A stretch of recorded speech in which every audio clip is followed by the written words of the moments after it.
Good afternoon, America. Good afternoon, Rochester, New York. Good afternoon, Irondequoit. We are live here in the We the People podcast broadcast studios in Irondequoit, New York. I'm here with my producer, Austin, from Rock Vox Productions. Austin, how you doing today? I'm doing good. How are you? Very good, very good. We just got off the Kimberly's Revolution. We ended that about an hour ago. We had a great show. We, of course, talked about the developing news story here in New York today. Governor Andrew Cuomo, otherwise known as King Andy in my world. King Andy is going to resign. So obviously we're going to get to that topic today. You know, just hopefully you caught the intro music, the very intro music, the fife and drum. I love that. Where did we get that from, Austin? Honestly, I don't know. All right, I did great not answer. Make that. So I'm going to say I played the fife and drum myself. That was me. I just, That's right. Austin is a producer and fife and drum player. I thought you were going to take credit for finding the fife and drum music. Every show I have a fife and drum and I just sit here and play it during that thing. That's beautiful. Live. That's beautiful. If you had the ability to do that, I'd have you follow me around. I just absolutely love that music, that sound. It takes me back. It reminds me of our one of our family trips that we take every year on the way down to Myrtle Beach. And in fact, we will be there approximately 9 days from now is Williamsburg, Virginia. Have you ever been to Williamsburg, Austin? I have. It's beautiful. Isn't that awesome down there? I love Williams. I love like Colonial Virginia. Yes. It's so beautiful. Yeah, it really is. Colonial Williamsburg, part of the founding of our nation. It's called the Historic Triangle down there. It's Colonial Williamsburg, Yorktown, and the Jamestown settlement. Of course, the Jamestown settlement, 1607, if you go back over 400 years ago, that's the original founding colonial settlement. Captain John Smith headed up that settlement in 1607, the Virginia Company, right? We're going to get into a little bit of a history lesson here, I think. And then there's Yorktown, part of the Colonial Triangle. Yorktown, of course, is where the British surrendered to the Americans in the Revolutionary War. And then Colonial Williamsburg, downtown Colonial Williamsburg. Williamsburg, I believe, was our first it wasn't the nation's first capital. It was the first capital of Virginia before the capital moved inland to Richmond. So anyway, when we go to Colonial Williamsburg every year, there is a gift shop with ice cream. It's just a fabulous little gift shop right in Colonial Williamsburg. And on Thursday nights, there's always two young kids. I call them kids. They're probably 18, 19-year-old men. But there's always two young kids standing outside. They're dressed in the full colonial garb of the era. And they're standing out on the front steps of this beautiful gift shop that has this really nice wraparound porch. And they play the fife and drums all night long. They go at it for a few hours. They take periodic breaks, of course. But when you're walking down the street and you're enjoying the scenery and the ambiance of Colonial Williamsburg, it's just awesome to hear that fife and drum music. So I love that that's how we start off the show here on the We the People Podcast Network. So hopefully you all know who I am by now. Chad Hummel. This is the Got Freedom podcast. It's awesome to do this podcast here in the We the People Podcast studios in Irondequoit, New York. Please tune in to all of our podcasters. We'd really appreciate your support for our network. You can find us on YouTube. You can also find us on Facebook. If you go to the We the People Podcast, We the People Podcast Network fan page, and Austin, if I get any of this wrong, please jump in. But you go on there, you click like, you click subscribe, become a member. You'll get all of the live updates of all of our podcasting that we do. Kimberly's Revolution, my podcast, the Got Freedom podcast. There is Politically Correcting with Jose Pio, Made in America. Is that Marcus Williams? Marcus Made in America. Marcus Made in America. And also Real Talk with Matt Fritz. They are all of them are awesome podcasts, all local individuals here in Rochester, New York, with something to say, something intelligent, something important to say. So please tune in and watch all of our podcasters. And just like always, I'm terrible with keeping up with the comments here. I'm going to try to keep up with some of the comments. There's my father-in-law, John Nick. How you doing, John? Samantha, how you doing, Samantha? She's my assistant, my office assistant. And but unlike Andrew Cuomo, there'll be no allegations to be brought by Samantha, of course. But anyway, I digress. So, of course, we are going to talk about Andrew Cuomo today. We are also going to talk about masking the superintendents in Monroe County School District, masking our children. I also want to talk about a video that was on the news today. A local official, I guess, with the Irondequoit Department of Works, he released a public video today discussing his COVID status and his vaccination status. And I have a few things to say about that. I have a few things to say about a lot of things, as you all know. And then if I get to this topic, I also want to discuss the status of the Canadian border and how it relates to the status of our Mexican border. So without further ado, before we get to the Cuomo story, we covered it at length on Kimberly's Revolution a little while ago, but I want to discuss the whole situation with masking our children here in specifically Monroe County in New York State generally, but definitely here in Monroe County.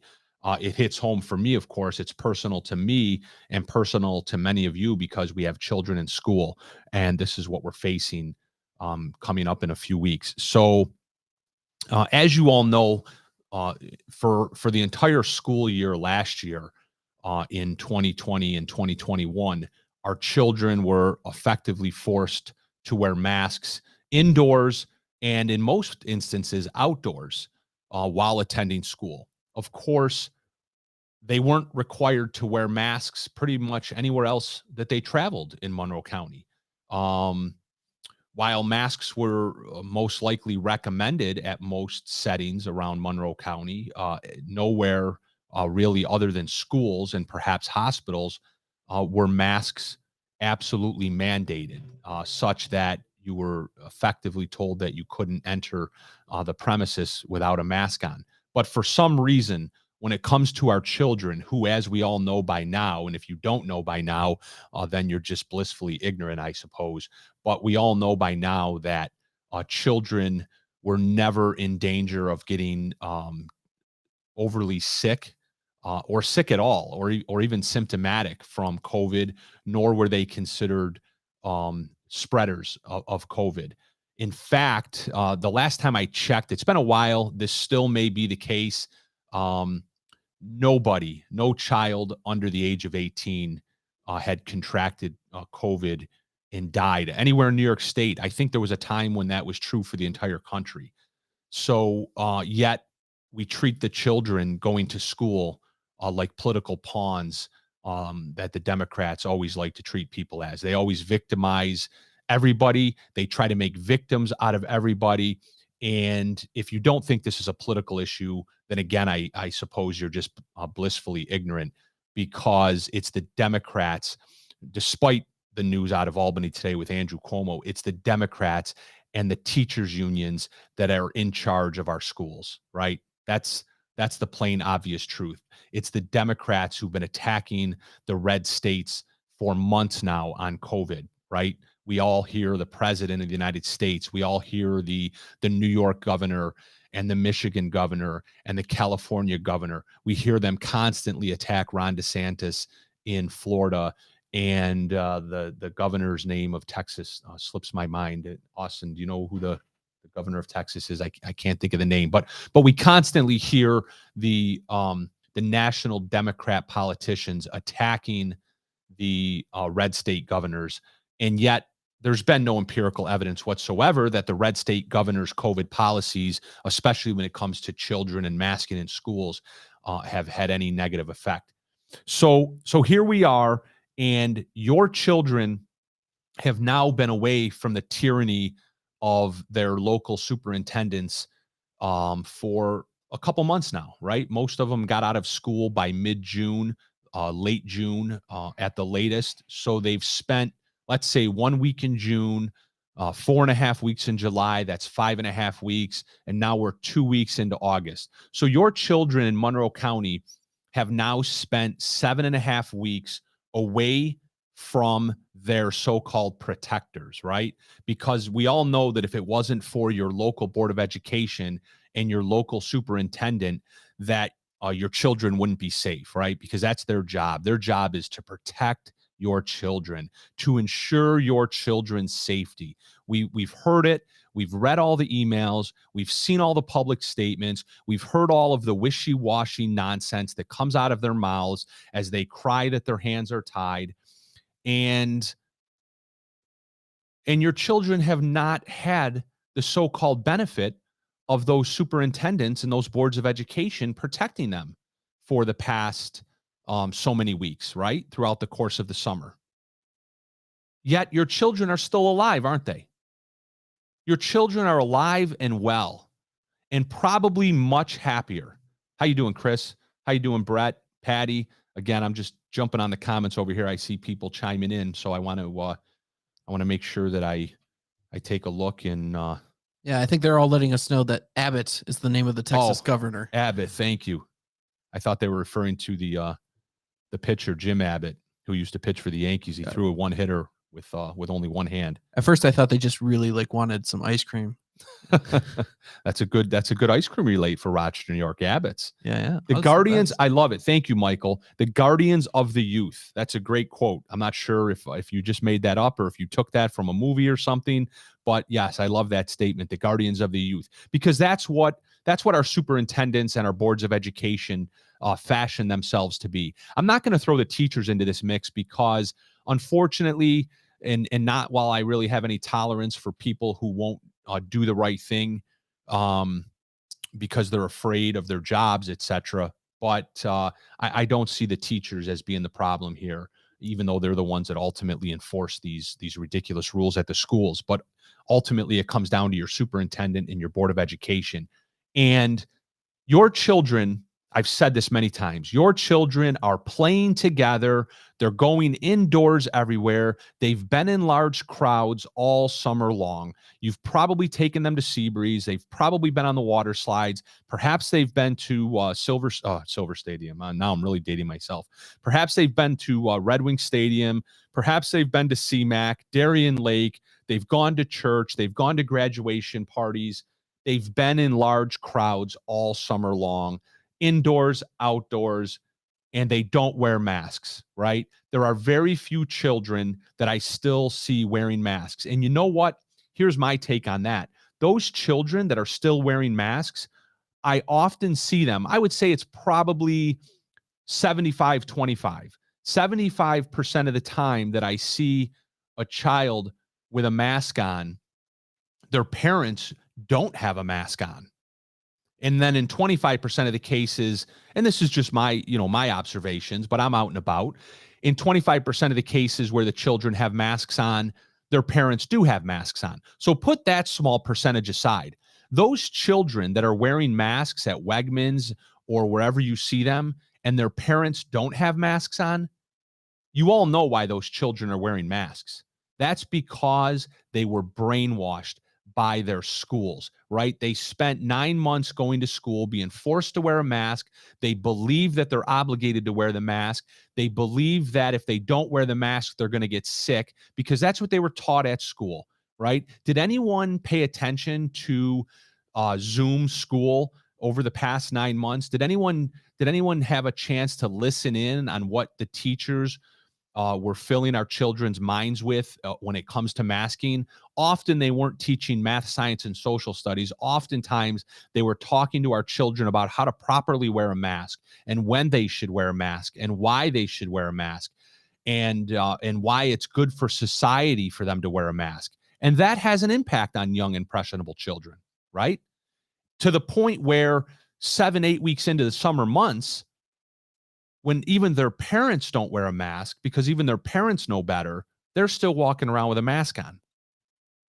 So this is what I want to go back to. And unfortunately, I left my notes down in my office, but in my many exchanges with just my superintendent in East Irondequoit, I have now have 3 children. One of them fortunately graduated out of the district, but I still have 3 children in the East Irondequoit Central School District. And as many of you know about all my trials and tribulations, I've had many discussions, face-to-face discussions, email correspondence, letter correspondence with my school district, with both the superintendent, the Board of Education and some of their members, and building principals in the district. And there's one email that I always like to go back to, and that's an email that I received from Mary Grow, the superintendent of the East Irondequoit School District, back in November of 2020. And the backdrop of this email was we were discussing the testing guidelines at the time. If you all recall, when Governor Cuomo, soon to be ex-Governor Cuomo, instituted the red and the yellow and the orange zones, right, where he segregated businesses here in Monroe County and across New York State. And he decided that if you lived on one side of the street, you couldn't have your business open. But if you lived on the other side of the street, you could have your business open. And if you lived on one side of the street, your children had to be tested before they could go to school for COVID. But if you lived on the other side of the street in Irondequoit, your children didn't have to be tested. And in having that discussion back and forth with my superintendent, one of the things that she wrote to me in an email was that her hands were tied and there was nothing that she could do, and that we should direct, we meaning my wife and I, we should direct our correspondence and our concerns to the governor in Albany, because in her words, she was obligated to follow all lawful orders of the governor and all laws of the state of New York. She even went so far as to play the pity party, cry me a river comment of, she took an oath to the laws and the Constitution of the state of New York. Well, you know what, Mary Grow, and I'm not just picking on you, I'm picking on all of the superintendents in Monroe County. You wouldn't know the Constitution or a lawful order if it hit you in your face. You really wouldn't. You know nothing about the law.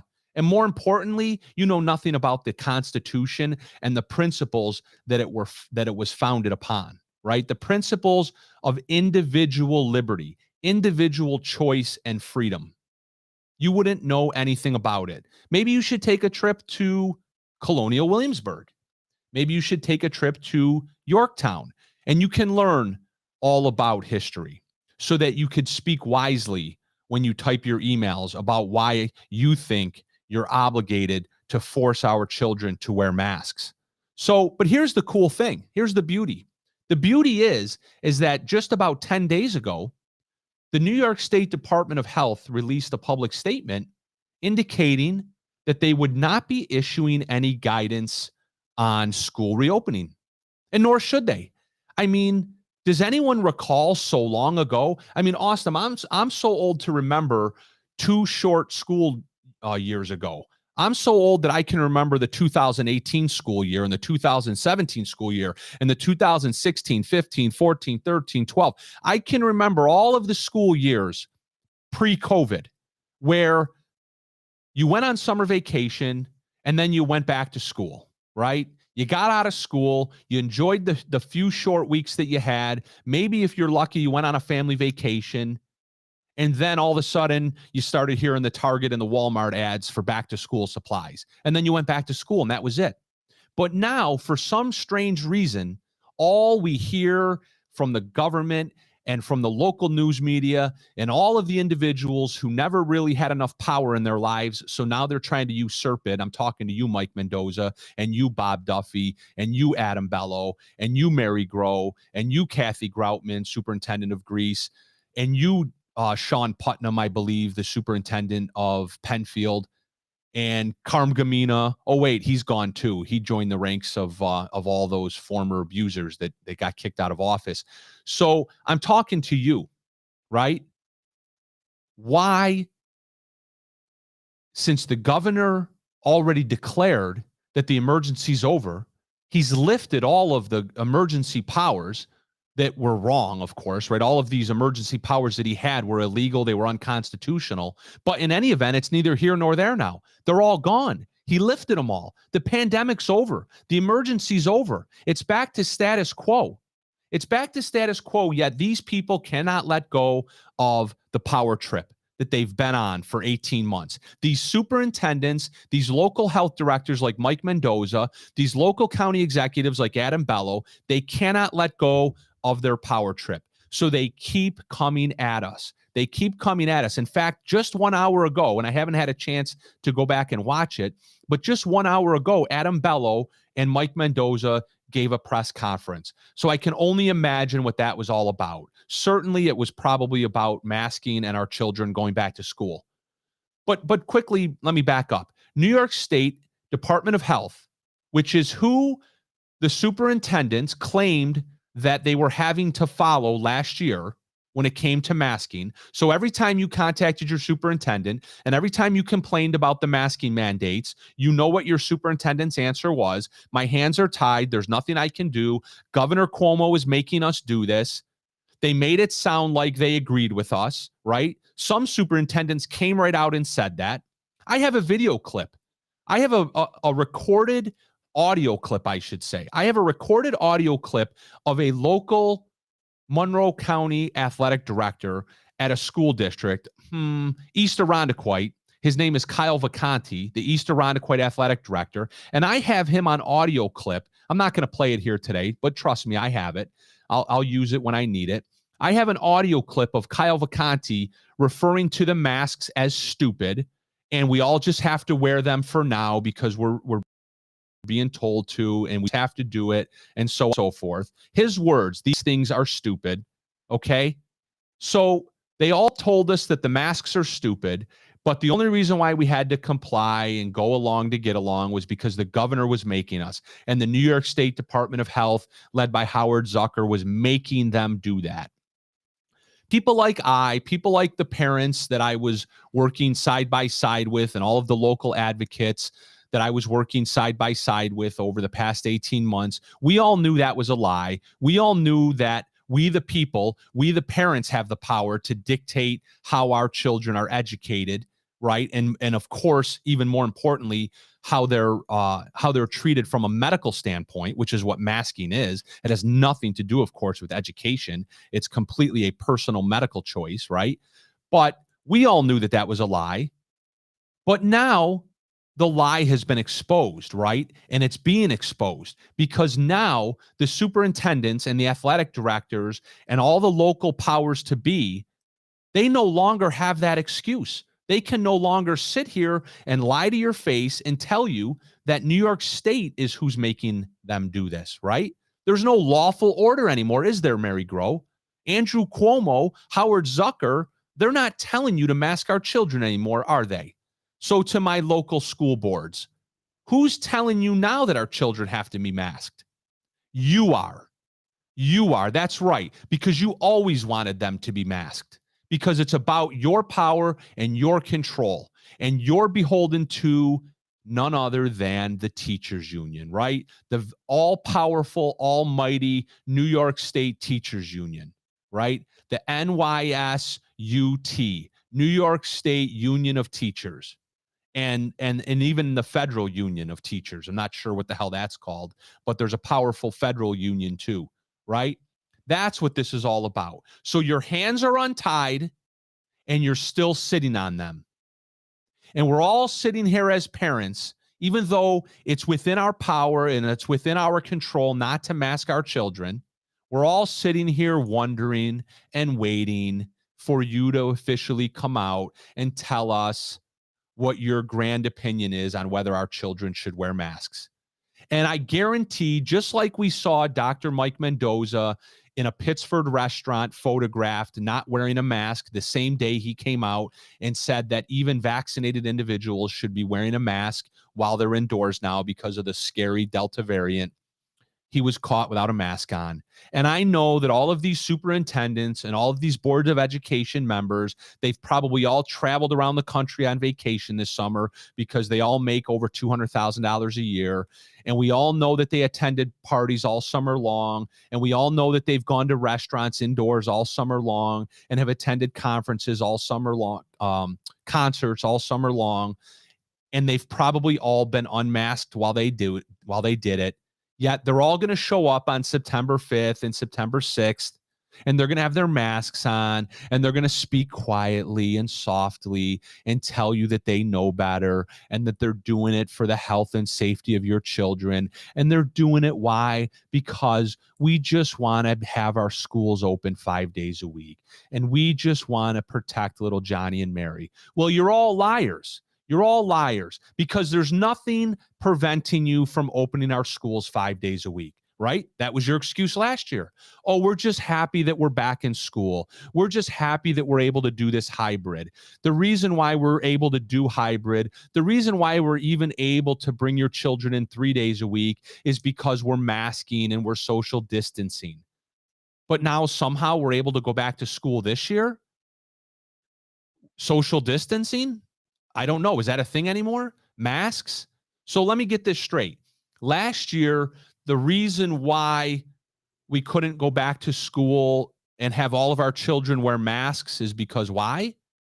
Because the masks didn't work? What was the reason? I'm not sure what the reason for that was. There wasn't enough room inside the schools to have everybody remain socially distanced. But the masks work, but they don't work. Because this year, all of our school districts are saying we're going to go back full time, and they're probably going to mandate masks. So suddenly this year, even though the Delta variant is supposedly worse and it's surging, this year our kids can go back to school and stand in close quarters of each other, non-socially distanced. But as long as they have their mask on, does that mean this year the masks work, but last year they weren't going to work? Is anyone as confused as I am? There's no confusion. It's not confusion. They want to create confusion, but they're just liars, right? It's really that simple. Don't be confused. Don't be confused about, do masks work, don't masks work? Do vaccines work, don't vaccines work? Do I have to maintain social distancing? Do I? Does COVID exist when I stand up in a restaurant, but not when I sit down in a restaurant? There's no confusion. They're just liars. They're just liars. Mike Mendoza is just lying. Adam Bello is just lying. Your superintendent is just lying. That's all it is. There's no confusion. It's a lie. Just like Andrew Cuomo lied all along. How many more times do these power-hungry people in government, in positions of power, how many more times do they have to lie straight to your face while you sit there and think you're confused before you're just going to realize they're just lying to you? I had Austin queue up some videos here for me. I'm going to play some videos here in a minute. But let me wrap up this discussion on the superintendents here while Austin pulls up those videos.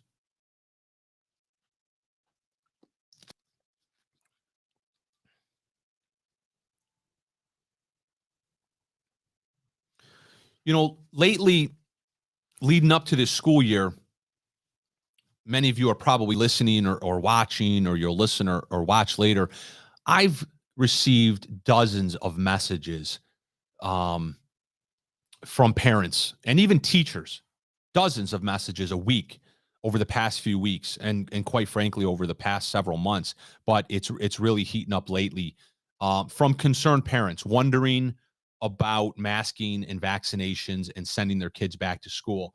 And let me just cue my camera back up here. Sorry about that. This is what I do know, okay? I don't know what the superintendent's policy is going to be. I don't know what the Board of Education policy is going to be. But what I do know is this: you, the parent, have the power and the control not to mask your child if you don't want to.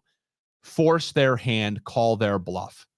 And you know, coming from me, somebody who took the step of getting arrested in order to show my principles on this topic, you know it's not rhetoric that I'm spewing here. Don't mask your child. You can write an email, you can write a letter. I'm working with some parents right now on crafting a letter. You can do all that, and you should. But I'm telling you this right now. Come September 5th or 6th or 7th or whenever your kid goes back to school, If you are not inclined to have them wear a mask, do not allow them to wear a mask. And look, I have young children. I know what the difficulties are. I know that the children are going to feel compelled to put the mask on if they see other kids with the mask on. I know they're going to feel compelled to wear a mask because their teacher or their superintendent or the building principal is telling them to. And none of us, right? We were all raised to follow authority. We were all raised to follow the rules, okay? But there comes a point in time where you draw a line in the sand. These are immoral and, quite frankly, unlawful policies and mandates, and it's just getting quite downright ridiculous at this point. So the ultimate answer is going to be this: how many parents are going to have the courage and the backbone to send their children on the bus with no mask on come the first day of school, right? Think about it practically speaking. The bus comes. You line your children up. There's one of them, there's two of them, there's 10 of them, and they're at the bus stop and they don't have masks on. What's the bus driver going to do? Because I promise you that bus driver didn't wear a mask all damn summer long, and he or she doesn't want to wear the mask either. Are they going to be told not to let your children on the bus? Are they going to close the door and drive away? Maybe they will. Let them drive away. Put your kid in the car and take them to school and drop them off. Then what's the school going to do? They're going to leave your children out in the parking lot? Is that what they're going to do? Are they going to round them all up and put them in a COVID isolation room, which is what they threatened to do to my kids? That's the letter that I got from the lawyers last year, the lawyers from Syracuse, when I was debating the school district on the testing guidelines and the testing mandates. I was told my kids would be put in a COVID isolation room if I didn't just, quote, simply comply. Is that what they're going to do? I don't know. You have these questions for me. None of us know the answers. There's no law. There's no book. There's nothing that we can turn to. Law number 7.3, subparagraph C under the public health law. That law doesn't exist. It's going to be a game of chicken. Who's going to flinch first? That's what it's going to be. And there's strength in number. Ultimately, they're your children. You have jurisdiction over your children. So right now, what do we hear? We hear that the school superintendents are now, because now the New York State Department of Health won't give them any guidance. Say that slowly. Department of Health, right? That department would actually theoretically have jurisdiction over the health and safety of your children. But the New York State Department of Health has washed their hands of this because there is no more emergency. The pandemic's over, right? So now, because the superintendents are so desperate for somebody to fall back on, they're so desperate for somebody to blame when you send them the email in September that says, why is my kid wearing a mask? They're so desperate for somebody to blame instead of themselves because they have no backbone to take a stand, that they're now calling on the New York State Department of Education, right? A minute ago, we said Department of Health. Now we're saying Department of Education. What in the hell does the New York State Department of Education have to do with masking? Let me help you. Nothing. Not a darn thing. You, your doctor, your body, your child, that's who has a say in your child's health. And COVID is your child's health, right? It's not the New York State Department of Education. The New York State Department of Education can't get out of its own way as they implement curriculums to teach your children that they're born racist, that they're born implicitly biased. But now I'm to look to the New York State Department of Education on health topics? Give me a break. You're grasping at straws, superintendents. You're grasping at straws. Why can't you just be honest? Why can't you just say that you are power-hungry individuals being controlled by the teachers union and you want the children to wear masks? Just admit it. You don't need somebody to blame. Just look in the mirror and be truthful. All right. Enough of the masking. You need to have a backbone, parents that are watching and listening. You need to send your children back to school without a mask, no matter what, despite what your superintendent is about to tell you. You're going to get the email very soon if you haven't received it already. I believe the Rochester City School District just released a statement yesterday declaring that masks would be required. So All right, we're going to leave that alone for now. Let's jump into King Andy for a couple minutes.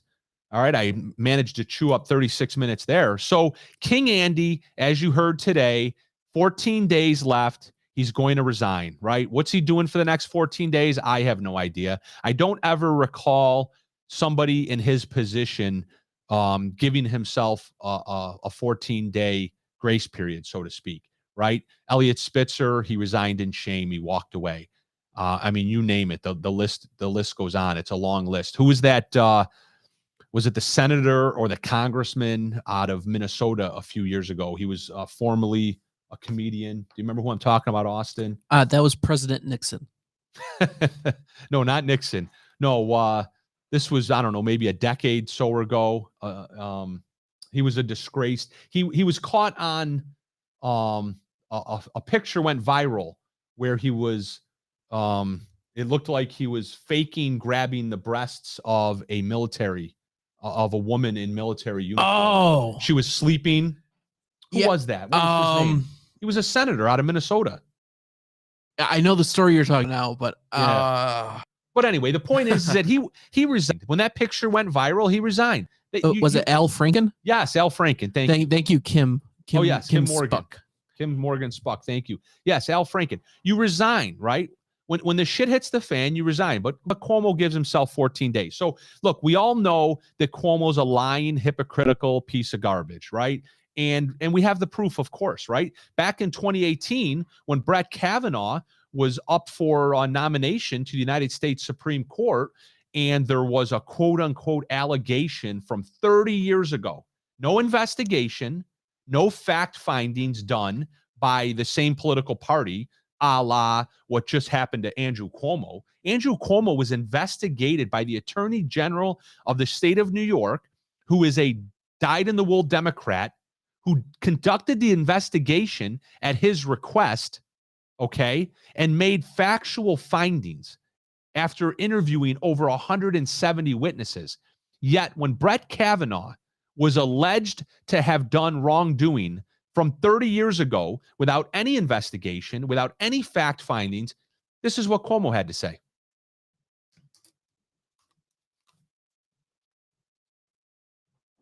There are generational and cultural shifts that I just didn't fully appreciate. What kind of arrogant zealot are you? You want to be put on the highest court in this land, and you don't have the decency? There are generational and cultural shifts that I just didn't fully appreciate.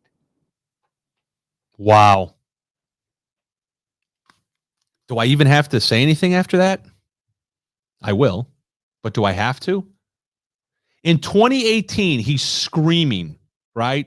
In typical fashion, he's screaming in his self-righteous way he loves to do. He's screaming to the high heavens, trying to score political points. What kind of tyrant do you have to want to be a Supreme Court justice? You sexually harassed women. What kind of tyrant must you be? And then today, in a quiet, soft-spoken voice, he declares that the reason why he's in trouble is not because he's a criminal, not because he criminally assaulted women that worked for him. No, not because he criminally assaulted women. He's in trouble because he failed to appreciate that times have changed. He failed to appreciate the generational change. Is he out of his mind? Just 2 short years ago in 2019, he proposed and instituted strict, very strict, beyond strict sexual harassment rules in the workplace in New York State. He eliminated protections for individuals like himself that might get wrongfully accused of sexual harassment. He made public statements about, quote, we must believe all women, in responding to the allegations about then nominee Justice Brett Kavanaugh. He said we must believe all women. Yet now he sits here today with his self-imposed 14-day grace period before he's resigning, in his soft-spoken voice, and he's still half-stepping it. He's now under criminal charge. There has been criminal charges filed, I believe, in Albany County by at least one, I think maybe two of the women who have alleged that he's criminally assaulted them. And yet, he ranted and raved and screamed in 2018 about Brett Kavanaugh when there was zero credible allegations and ultimately zero findings of fact against Brett Kavanaugh for something that supposedly happened 30 some years ago, maybe even longer ago than that. And just to tie this back into our topic that I discussed before about masking, and that is this: there's this common denominator, this common thread that runs through all of this stuff. These people in power are the ones that are running and ruining your life. It's Andrew Cuomo's executive orders that created all of the confusion on masking for the past 18 months. It was Andrew Cuomo's executive orders that literally, not figuratively, literally killed grandma and senior citizens in nursing homes. And then he tried to cover it up. And he's still being investigated for that. And he says he didn't do anything wrong. Well, what did he say about these sexual harassment allegations? He didn't do anything wrong. But now he's resigning. We know he did something wrong. We all know he did something wrong. And these local doctors like Mike Mendoza and our arrogant county executives and our arrogant superintendents who constantly try to dictate how we live our lives, you want to follow their lead too? The common denominator is follow the Constitution. Follow your own Constitution, your own personal beliefs, your own personal liberties. You have that right under our system of government. You absolutely have that right. Individual liberty first and foremost. Your individual liberty only ends when you stand to hurt somebody else. Okay?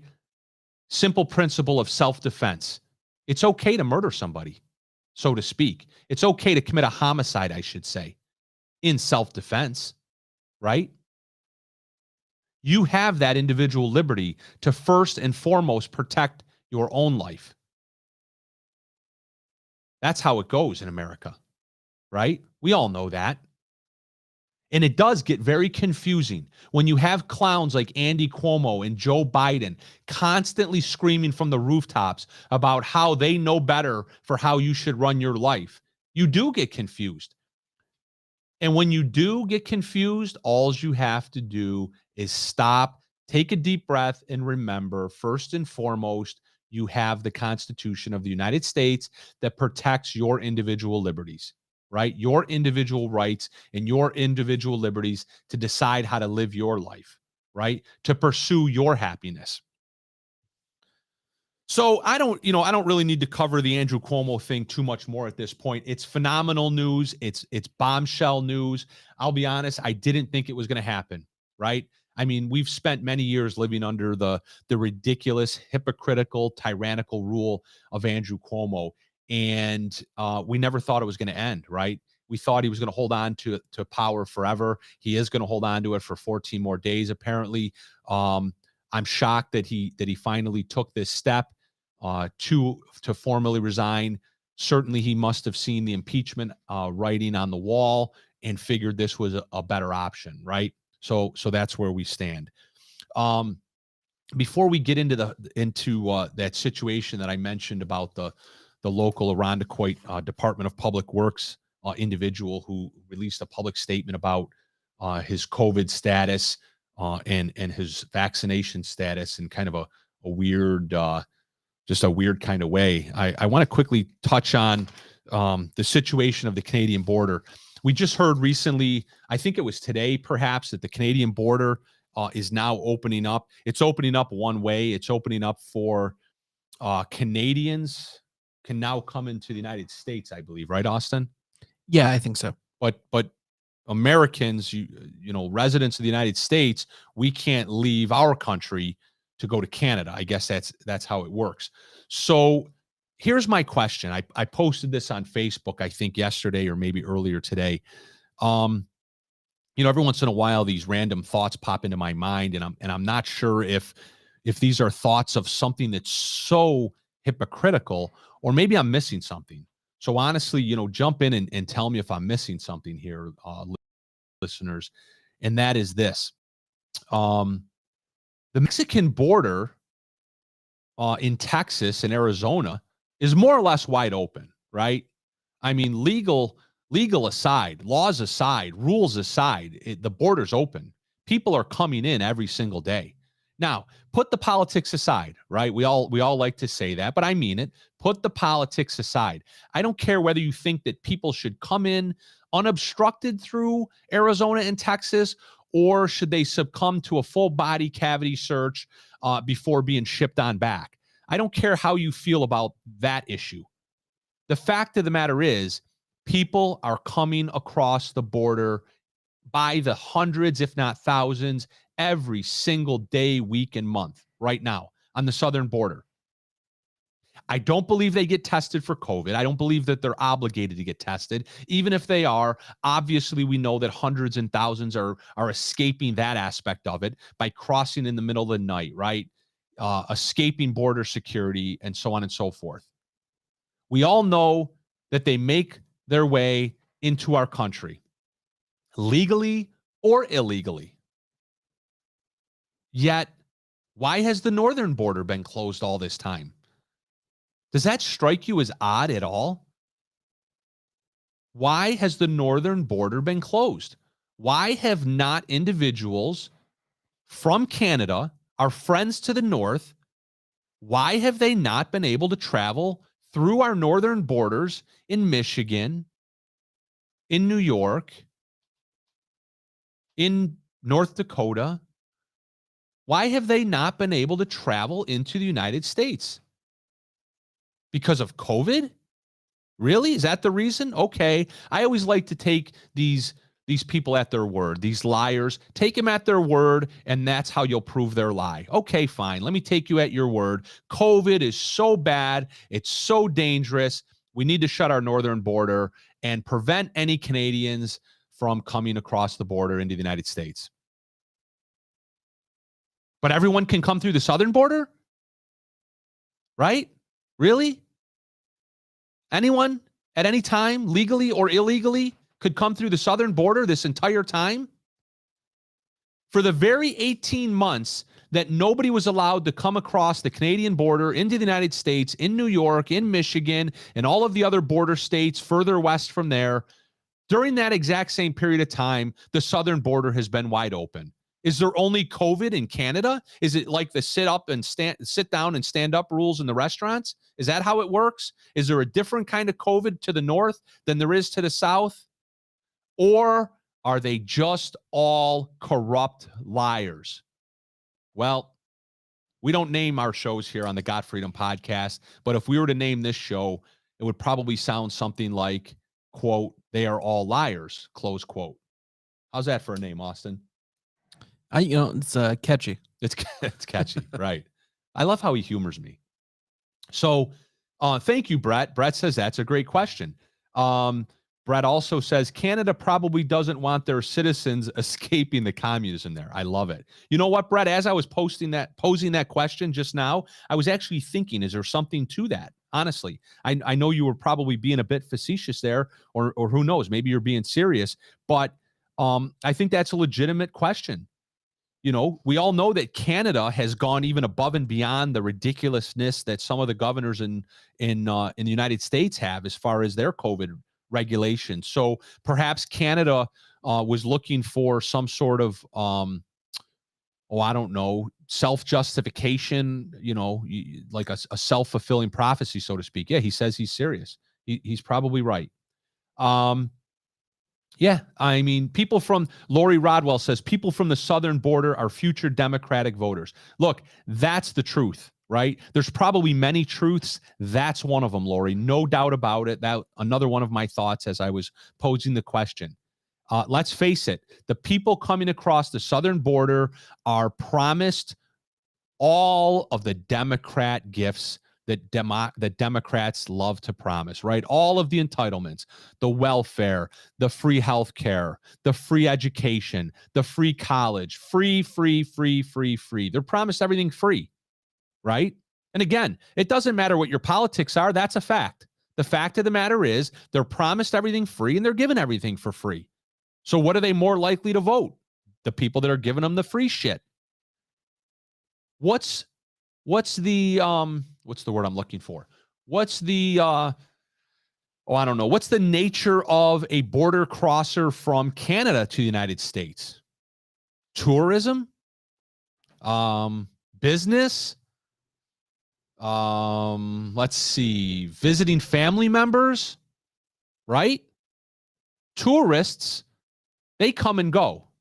They come and they visit, they spend some money and they go back. They're not going to be future Democratic voters. People that are visiting family members, right? We all have family members to the north. Well, I shouldn't say we all do, but a lot of us do. So our family members travel back and forth to visit each other, and we return. No voting issues there. No free entitlement issues there. And, of course, business. Many of us have business travels, business dealings crossing the border from the United States to Canada. Nothing impacted there when it comes to voting. Nothing impacted there when it comes to free entitlements that the Democrats love to promise. So you tell me a theory. Tell me another theory as to why that's been the case for the past 18 months. Kim says, I am sure they are threatened with those gifts. Vote Dem or we will come after you and back you go. Well, they might not come right out and say that, but certainly that can be implied. Certainly people know not to bite the hand that feeds them, right?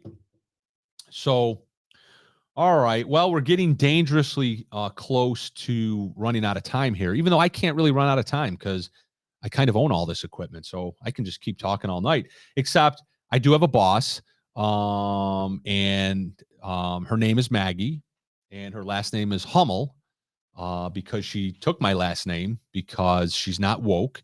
So that's my boss, my wife. So, and we have some stuff to do tonight. So I can't go too long here. Canadians aren't looking for new citizenship. They can't be bought. That's correct. Absolutely correct, Jim Stuhler. Be the common theory here that we can all agree upon. And again, if you don't agree that those are the theories, then I definitely ask you to offer up what you think the theory is. So in the few short minutes that we have left here, I want to quickly play that video and discuss the video that I've mentioned here a couple times. So Austin, if just give me a minute to put my headset on here, and we'll cue up that video of the Irondequoit Department of Works head. I believe he's the head of the Irondequoit Department of Works.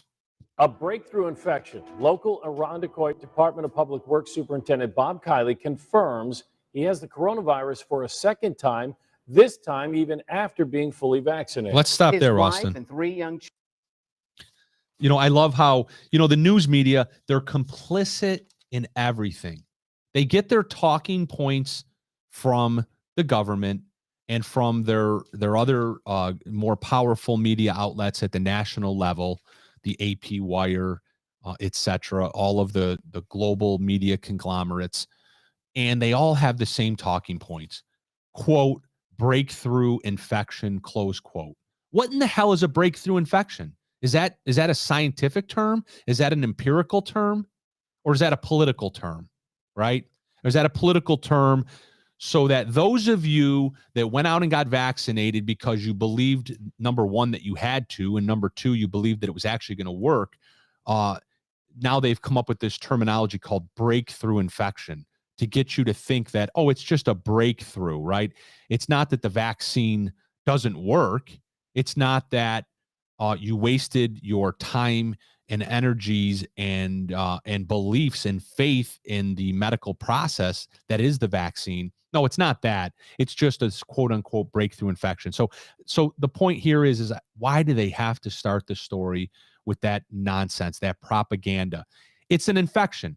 The person has COVID. They got infected. The vaccine didn't work, period. Now, does that mean it doesn't work anytime? No, I'm not saying that. I don't think anyone believes that the vaccine doesn't work at all. I mean, there are many people that believe that it's technically not even a vaccine in the first place, that it's gene therapy. That's a whole nother tangent, whole nother discussion. But the vaccine didn't work. How about we start the news story with that? In a minute here, we're going to talk to a local Irondequoit Department of Works individual who got the vaccine and it did not work. And now he has COVID again. All right, let's play the rest of the clip. Children also have the virus, leaving them all in isolation at home. News 10 NBC's Raven Brown reports Kylie says even with another bout of COVID-19, he doesn't regret getting the vaccine and says the symptoms aren't as harsh this time around. When we first saw that positive, it was just, I hope that we are going to be better very soon. It's been a rough few days for Bob Looks fine to Kylie me. and his family. Kylie first got COVID in March of 2020, got the vaccine in February with his wife, and now 6 months later, the whole family is diagnosed with the virus. I've got COVID, I've got the vaccine. I hope that I'll be on the mend faster, right? Than if I didn't have the vaccines. Kylie says his kids, ages 4, 7, and 8, 2 of them have symptoms and the third does not. On Sunday, Dr. Anthony Fauci said you can still get and transmit the virus to someone else even if you are vaccinated. Since Let's no stop there. vaccine is 100.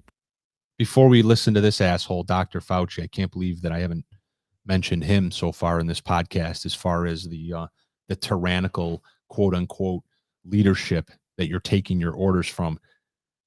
I have so many problems with this news story. This quote unquote news story, right? I have so many problems, so many concerns with it. I already told you what number one is, the whole breakthrough nonsense. Number two is, why is this a news story? Why is this a news story? Now, I know people are getting murdered every day. People are getting shot every day in the streets of the city of Rochester. That can't be the only news story. I get it. There has to be other so-called news. This is not a news story. It is, and I mean, this is no surprise to those of you that are listening and following right now.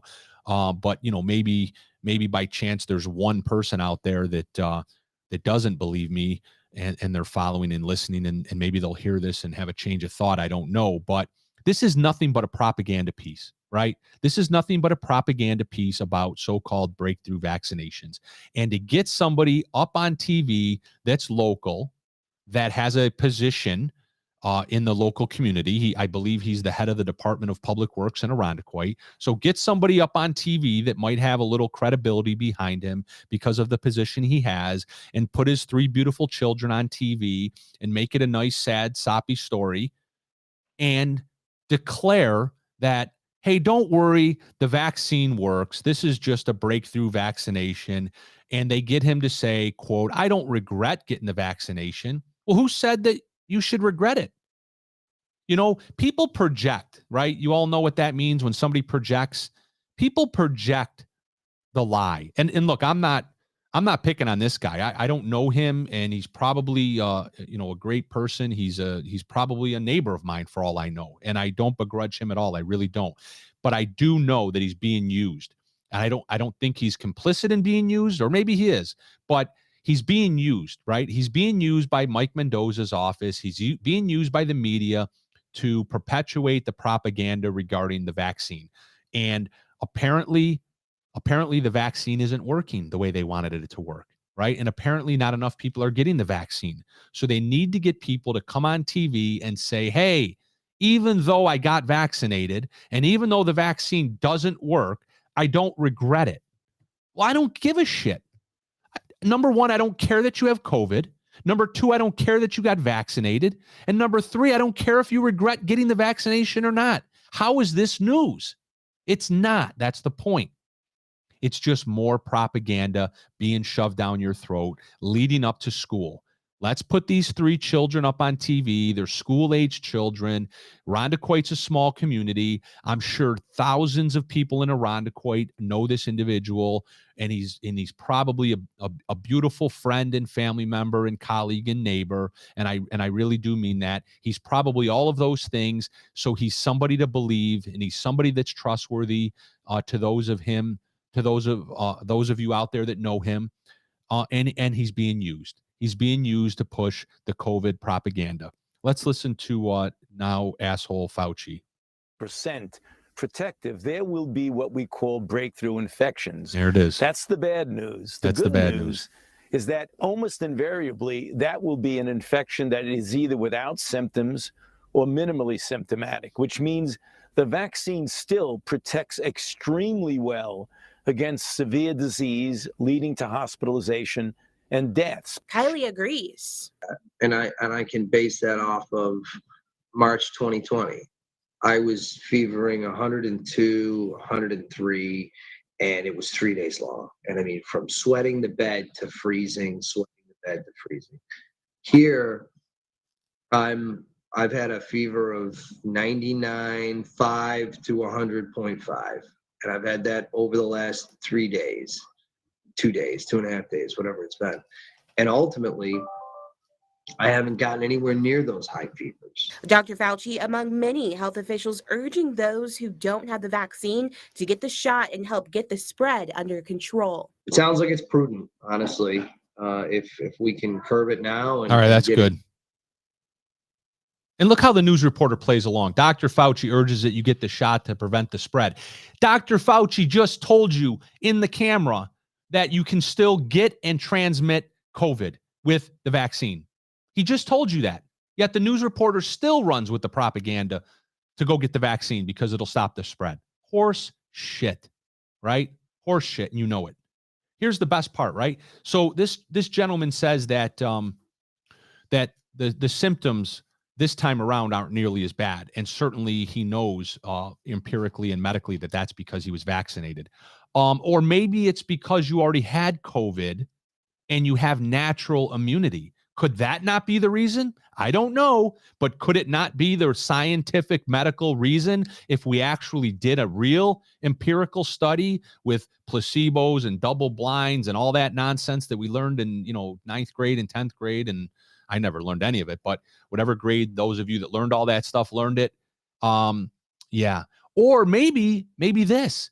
We've all heard of something called the so-called Delta variant, right? That we all know how bad the Delta variant is. Maybe he has the Delta variant, right? I mean, isn't that more likely what he has right now? Because that's what we've been told. It's been beaten down our throats now for the past month or so that the Delta variant is like whatever percentage of all the new cases.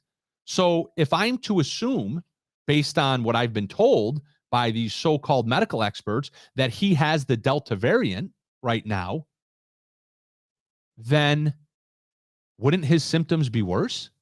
Because supposedly the Delta variant is so much worse. It's so bad, right? But he just said back in March of 2020, his symptoms are worse. Again, mask on, mask off, stand up, mask off, sit down, mask on, spend all summer without a mask on, but then go to school and put a mask on. If you're Dr. Mike Mendoza, wear a mask indoors, unless you're Dr. Mike Mendoza indoors. If you're Barack Obama, wear a mask, everywhere except when you have 400 people at your 60th birthday bash out in the Hamptons or wherever the hell the elitists celebrate their birthdays. I don't think they celebrate them in Gates or in Irondequoit. So, yeah, I mean, what the hell, right? What the hell? It's, when there's so much of this and that and talking out of both sides of the mouth and the middle of your mouth and every which way and talking out of their asses, we all get confused, right? You can't possibly follow logically what they are trying to tell us. Therefore, we must assume that they are lying to us. And I don't have to assume anything. I know they are. I know Andrew Cuomo spent all these years lying to us, and today the proof is in the pudding. I know people like Joe Biden lie straight to our face, and that proof will come out in the pudding. I know that Howard Zucker, New York State Department of Health, lies to us. Mike Mendoza lies to us. They're all liars. They're all power-hungry, egotistical liars. I'm going to pretty much leave you with that. The last thing I want to point out, I wanted to get to this topic too. Not going to get a chance. We'll discuss it later. Bob Duffy, right? You all know who Bob Duffy is, former lieutenant governor to Andrew Cuomo. And now he's the chairman of the, I don't know what the hell he is, the CEO of the Chamber of Commerce. Austin, can you throw that message up on there? Can you zoom in for me a little bit? Greater Rochester Chamber of Commerce president and CEO Bob Duffy's statement on the resignation of Governor Andrew Cuomo. And first I ask, why do I give a shit?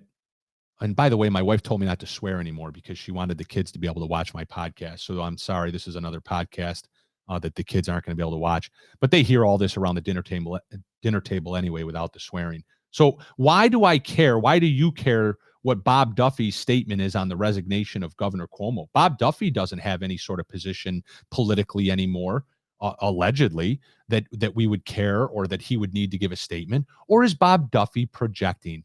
Bob Duffy, you worked in his office. Bob Duffy, you were silent. You've been silent from day one. From day one, when all of these women came out, and I didn't go back through your Twitter feed to see how many things you probably had to say about Kavanaugh the same way Cuomo did, but I imagine it's there. I imagine you had plenty to say about Kavanaugh and anyone else that has ever been accused, right? I bet you belonged in the Me Too, We Believe Women camp, and you remained silent all this time, and now you're going to pile on? Wow, real risky, Bob. Real risky to come out now and pile on. But let's read the statement. Can you scroll up while it's zoomed in? All right. Here's his statement, quote, "An expectation of leadership is to take responsibility for one's actions. Resignation is a personal decision. And I agree with Governor Cuomo's decision to resign." Look how he tries to make it sound so positive and flowery. He tries to make it sound like Cuomo's doing the right thing, right? In other words, I mean, it's very clever. If I'm Bob Duffy and I wanted to be clever and I wanted to trick and fool everybody into thinking that he gives a shit, this is exactly what I would say. I would write a flowery statement that makes it sound like Cuomo is doing something right in the midst of being accused of criminally sexually assaulting 11 women, right? But Bob Duffy says, I agree with Governor Cuomo's decision. I agree with Governor Cuomo. Oh, do you, Bob? This decision will hopefully prevent further trauma for the courageous women who came forward, and it allows state government to get on with the business of serving New Yorkers. I know we've heard that nonsense all before, right? The government's going to get on with doing the business. You know what the government should do? To get the hell out of the way. That's what the government of the state of New York should do. In fact, that's what all governments are supposed to do. They're but a necessary evil, right? Nobody likes to, when I start getting into the weeds, quoting Thomas Paine. But Austin, I don't get into the weeds, do I? Who, you? No, I don't think there's any evidence. What ever? Wait a second. That you hold up. What the hell's that, Austin? Oh my gosh. Who's That's Chad Hummel in the weeds. Holy shit. Am I gonna get investigated, indicted? I'm grabbing, it looks like I'm grabbing the sticks. I'm groping the scissors. Yeah, look, I took that picture as I was running away from Chad Hummel with those shears. I'm in the weeds. In the weeds, yeah. All right. In the weeds. We're going to rename today's show In the Weeds. And with that, I'm out of here. Thank you so much for listening. Please, again, go to the We the People podcast fan book page on Facebook. Follow us on YouTube. You guys are way more technologically savvy than I am. So go find us, click on us, like us, do all that good stuff. And thank you again to Austin for helping me produce this show. And go America.